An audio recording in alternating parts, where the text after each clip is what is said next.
বাদাম থেকে 50,000 টাকা লয় না মসজিদে টাইলস কিনে দরকার নেই আমার টাইলস শুক্রের টাকা দিয়ে আমার ফেলে দরকার নাই শুক্রের টাকা দিয়ে টাইলস দরকার নাই শুক্রের টাকা দিয়ে এক গাড়ি ভালো দরকার নাই শুক্রের টাকা দিয়ে মসজিদে দরকার নাই দরকার হয় গাছ করে নামাজ পড়ো শুক্রের টাকা দিয়ে মসজিদে কাজে লাগাইতে আমরা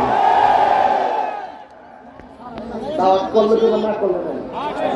ঠিক আছে লইলে যা করে নাদি রাখলো না আমার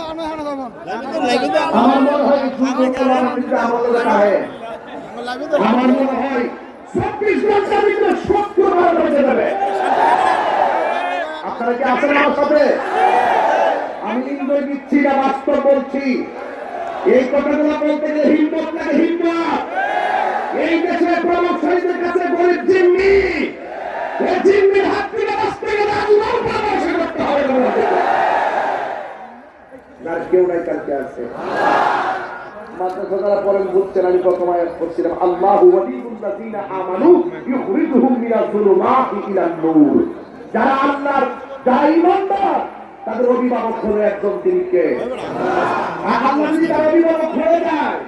আমার আল্লাহ তাকে অন্ধকার থেকে আলো আমরা আসবো না এর টেনশন আছে তাহিরি কি এই এলাকায় এই গাজীপুর আয়া টেনশন করার দরকার আছে